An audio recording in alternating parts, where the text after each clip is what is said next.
2 heures durant, le ministre du Tourisme, Siandou Fofana, a échangé avec les internautes et répondu aux préoccupations des Ivoiriens.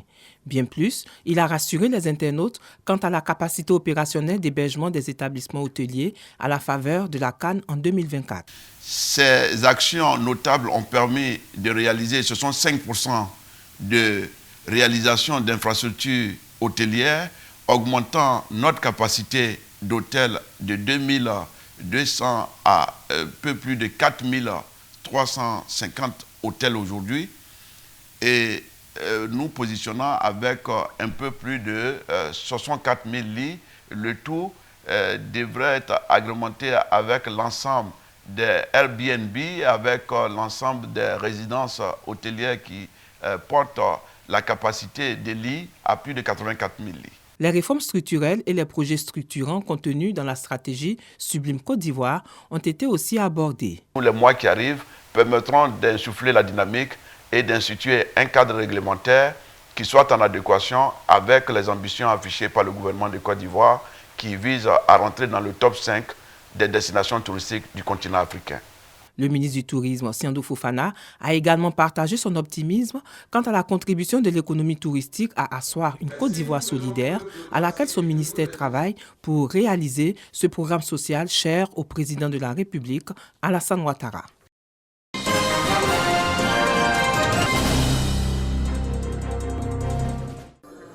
Comment vaincre le sous-développement? Une question de fond traitée par un ingénieur agronome, moyen d'expression. Un essai intitulé « Pilotage des organisations dans l'espace OHADA ». Et l'auteur propose des techniques de bonne gestion des organisations et des entreprises, ainsi que leur processus de restructuration et de développement. Il s'agit de techniques qui relèvent du management, c'est-à-dire de la gestion correcte de toutes les ressources humaines, matérielles et financières que comporte toute organisation ou toute entreprise. Préfacé par César Apollinaire Ando MV, président de la Cour commune de justice et d'arbitrage, Organisation pour l'harmonisation du droit des affaires en Afrique, OHADA, cet ouvrage a pour ambition de faire des entreprises et autres organisations de véritables locomotives de développement dans l'espace OHADA et dans toute l'Afrique. C'est une fierté pour nous en tant qu'agronomes de voir qu'un ingénieur agronome partage son expérience professionnelle parce que c'est la somme de ces expériences-là qu'il a, je crois qu'il a compilé. Pour nous, c'est une rivière, c'est quelque chose donc, que nous devons suivre parce que généralement, on n'a pas l'art d'écrire et ça disparaît. Mais là, il nous dit, chacun a un devoir de mémoire, écrire pour la postérité, pour que ça puisse servir à construire le pays, à construire la Côte d'Ivoire.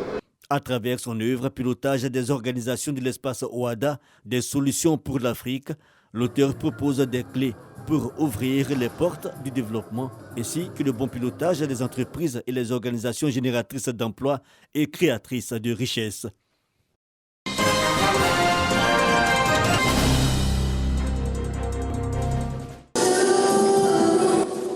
Shine, une nouvelle production cinématographique de Félix Assawa, ancien étudiant en production audiovisuelle de l'ISTC Polytechnique.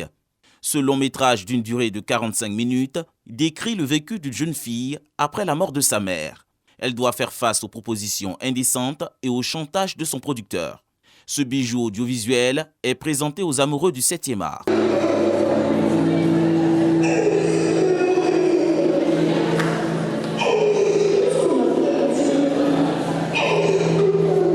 Monsieur le directeur général des affaires maritimes et portuaires et monsieur le directeur général de la RDI, merci infiniment pour l'accompagnement de la jeunesse à entreprendre, à se battre pour atteindre leurs différents objectifs. Invité de cette projection, Isidore Besson, représentant du parrain, salue les efforts de ces jeunes réalisateurs ivoiriens et le rapport à l'amélioration des performances du cinéma et de l'audiovisuel dans le pays. Pour tout ce qui est création de l'esprit, il faut de la passion pour pouvoir surmonter toutes ces difficultés-là. Et on a senti au niveau de l'ambiance cette passion. Quand des jeunes gens se sacrifient, ils sont soucieux de l'avenir qui se donne, il faut pouvoir les encourager. Le film Shine, projeté en avant-première, sera disponible dans les bacs et les salles de cinéma dans quelques mois.